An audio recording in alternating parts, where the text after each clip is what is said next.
साहब ने कहा कि शिव का प्राण मंत्र है नमः शिवाय, लेकिन जो शर्तें मैंने अपने गुरु के लिए रखी थी उन शर्तों को पूरा करते हुए मेरे गुरु शिव ने अपने प्राण मंत्र को मेरी सांसों पे उतार दिया। यानी नमः आया सांस पे और उतर गया सांस के साथ।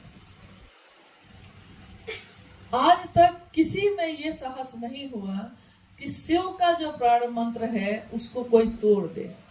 यानी ये मंत्रों के जप का विधान है कि 108 बार किए जाते हैं, लेकिन कोई भी माला से हम करेंगे तो 108 की पद्धति बनी हुई है शास्त्रानुसार।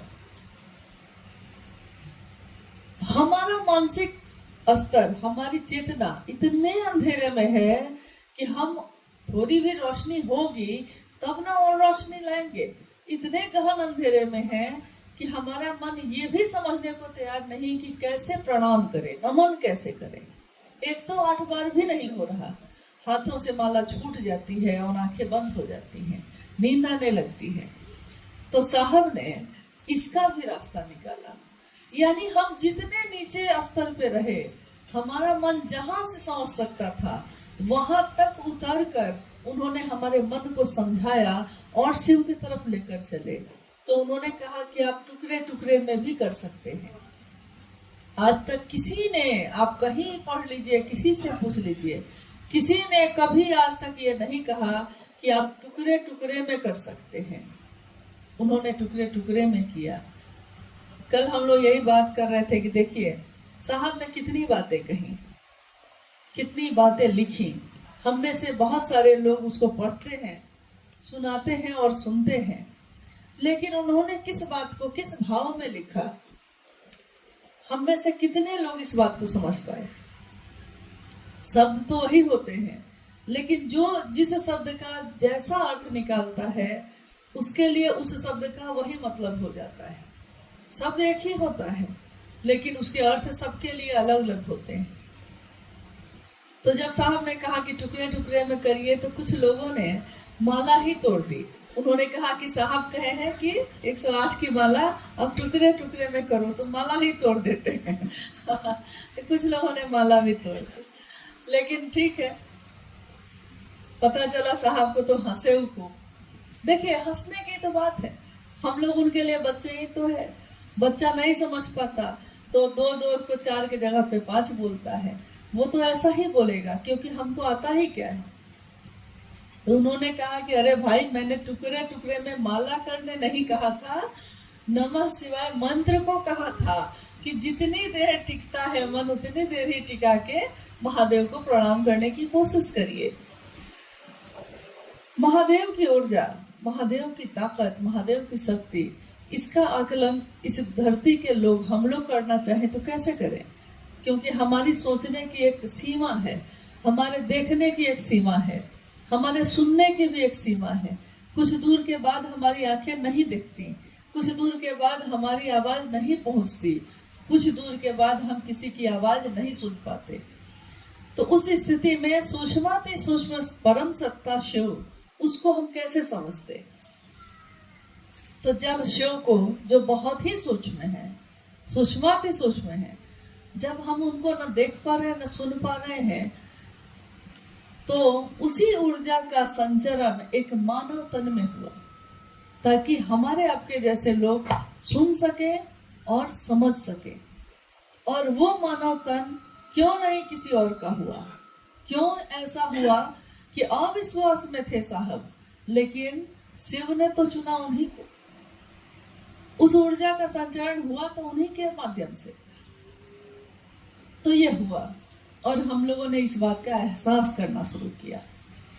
अब आने वाले समय में अभी भी जो हम लोग चल रहे हैं, हम बोलते हैं, जब साहब और दीदी के साथ उस समय बिहार के कुछ जगहों पे कार्यक्रम हुए, महोत्सव हुए, जिसमें जाने का सौभाग्य प्राप्त हुआ, तो मंच पे गुरु भाई लोग बैठकर एक भजन गा रहे थे।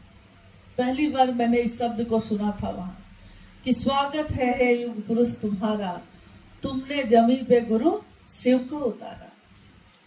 और भाव से भरे साहब और दीदी बैठे हैं और हम लोग का सौभाग्य उनके साथ बैठे और गुरु भाई मंच से ये भजन गा रहे हैं।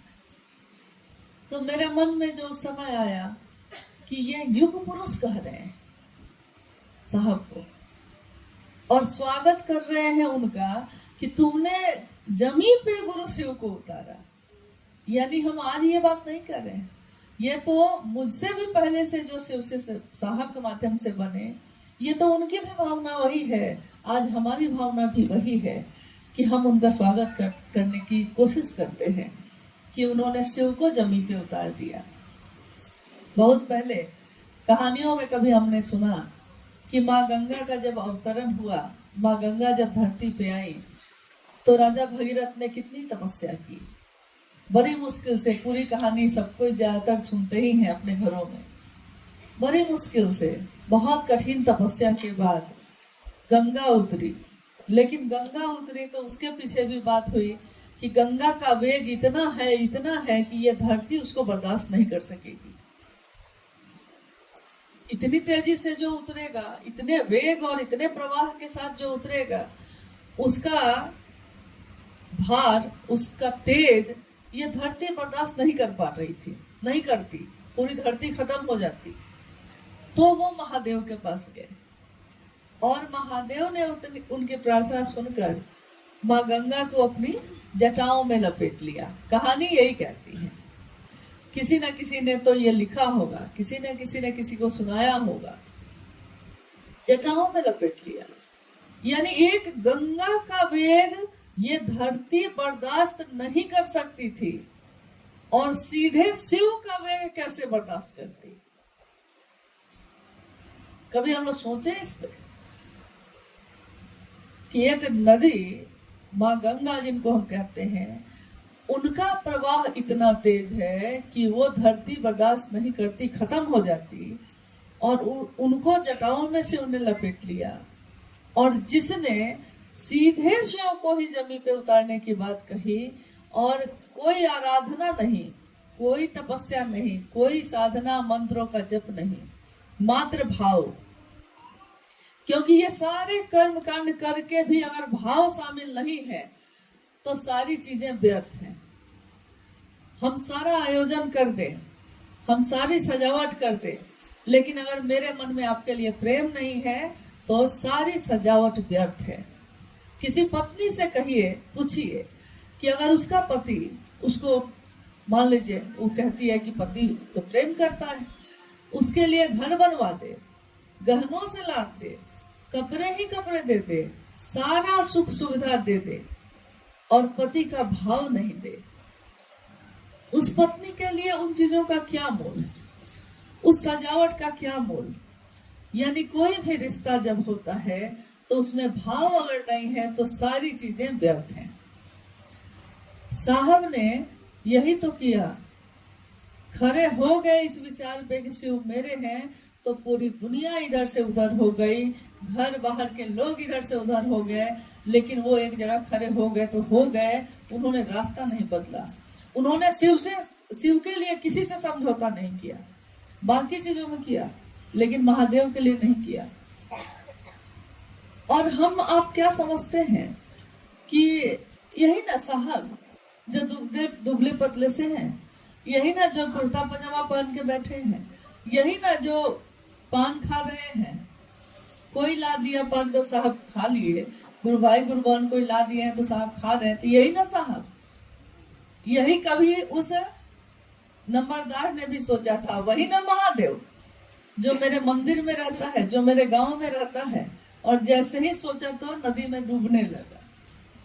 अघोरी ने कहा कि रे अपने शिव को छोड़, मेरे शिव को देख। यानी हम जिनको समझते रहे हमेशा कि ये ना साहब से मिलना तो आसान ही है, जब मन के आ गए, लेकिन धीरे धीरे ये कठिन हुआ। हमारे बीच कुछ गुरु भाई गुरुबान ऐसे हैं, इधर भी दिख रहे हैं, पुराने गुरु भाई लोग हैं। शुरू में जब हम सब साहब से मिलने आते रहे तो मिलना कितना सरल था, जब आए घर में बैठे बात किए, नहीं, क्योंकि उस समय उसकी जरूरत थी। लेकिन धीरे धीरे कठिन कैसे होता चला गया, धीरे धीरे हुआ कि नहीं। पटना से साहब देवघर गए, देवघर में समय निर्धारित रहता था कि इस टाइम में साहब बाहर जो पंडाल बना हुआ था उसमें आएंगे, बैठेंगे, चर्चा होगी, बात होगी। और उसके बाद धीरे धीरे व्यवस्था ये होने लगी कि फिर वो बोलने भी लगे और समय भी देने लगे।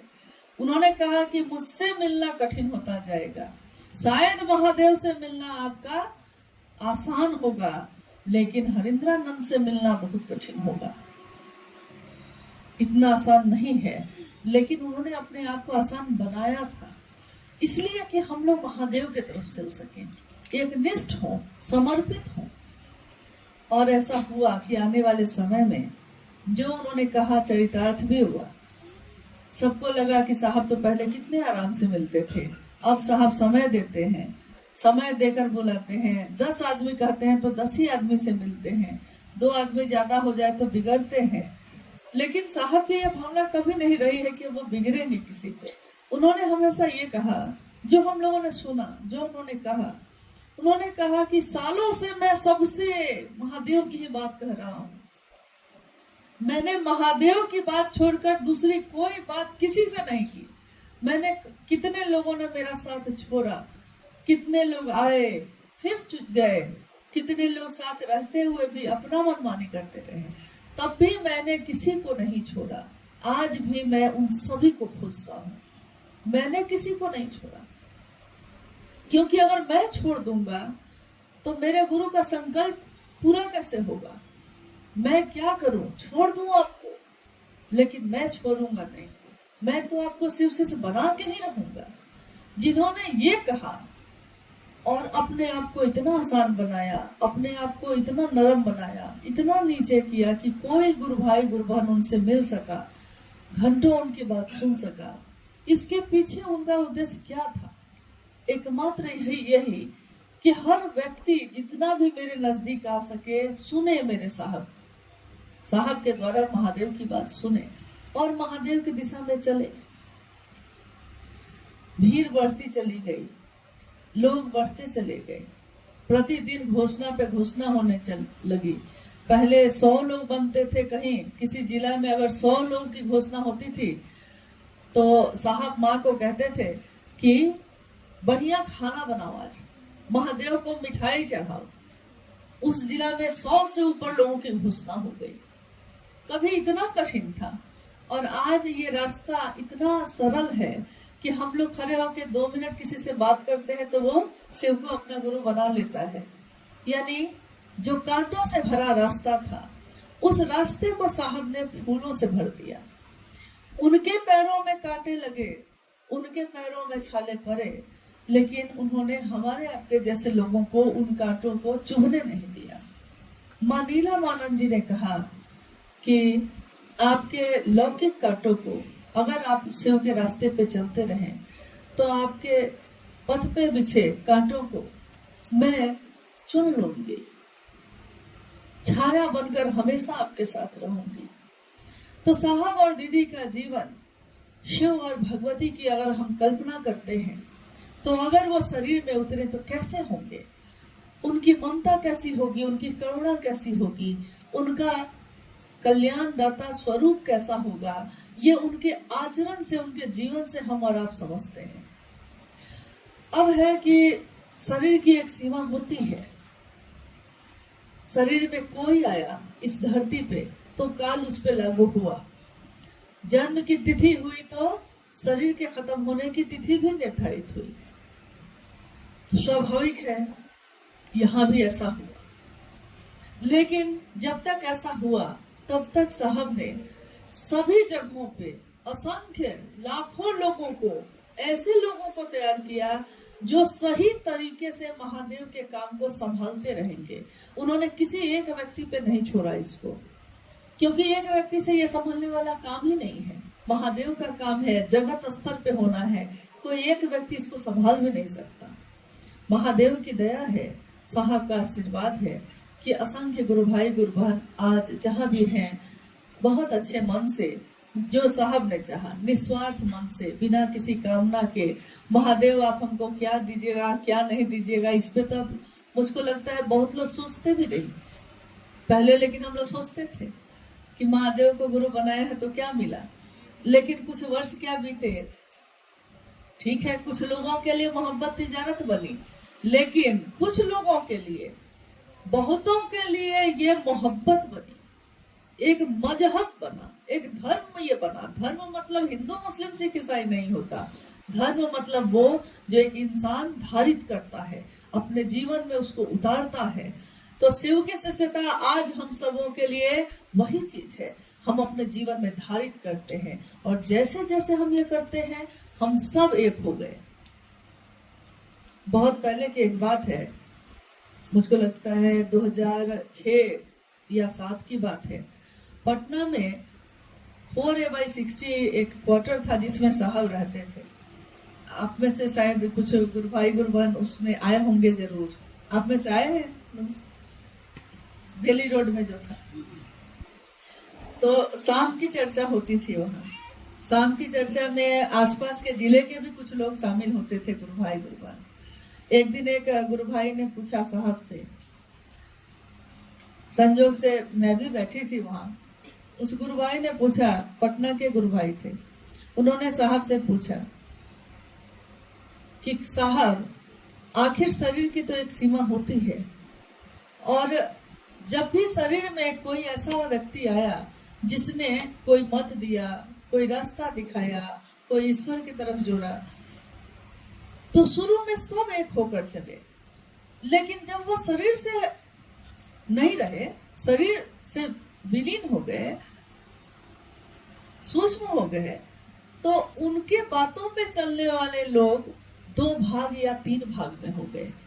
और ऐसे कितने उदाहरण हैं। बुद्ध आए तो बहुत सुंदर, लेकिन जब शरीर से नहीं रहे तो 2 भाग 3 भाग। महावीर आए, इसी तरह हुआ। ईसा मसीह आए, इसी तरह हुआ। मोहम्मद आए, इसी तरह हुआ। मतलब कि देखिए आज मतलब देवी देवताओं की भी बात हम करते हैं तो उसमें भी है, एक ही देवी की पूजा हो रही है, लेकिन कोई दूसरे तरीके से कर रहा है, कोई दूसरे तरीके से। दक्षिण भारत में चले जाइए तो अयप्पा की पूजा होती है, एक पंथ के लोग जो है वो दूसरे तरीके से करते हैं, एक पंथ के लोग है एक ही सत्ता। यानी एक सीमा के बाद ऐसा होता है, ऐसे संभावना होती है। तो उस दिन की जिज्ञासा ये थी कि क्या शिव शिष्यता में भी ऐसा होगा? कभी ना कभी तो शरीर है, उसका एक जीवन होगा, लेकिन क्या शिव शिष्यता में भी ऐसा होगा कि आपके सामने तो सब एक है, लेकिन उसके बाद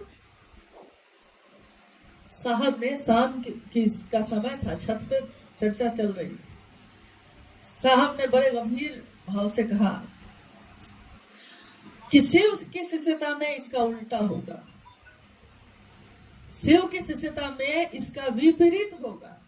शिव की शिष्यता में जब लोग जुड़ना शुरू करेंगे उसी समय अलग अलग कुनबा बनाएंगे। मतलब मेरा क्षेत्र, मेरा जिला, मेरा गांव, मेरा शहर उसी समय बनाएंगे, लेकिन धीरे धीरे धीरे ये सारी चीजें टूटती चली जाएंगी और सारे शिव के शिष्य एक हो जाएंगे। आपकी भी अनुभूति होगी और मेरी भी है कि अगर साहब ने कुछ कहा है तो एक दिन वो हुआ जरूर है।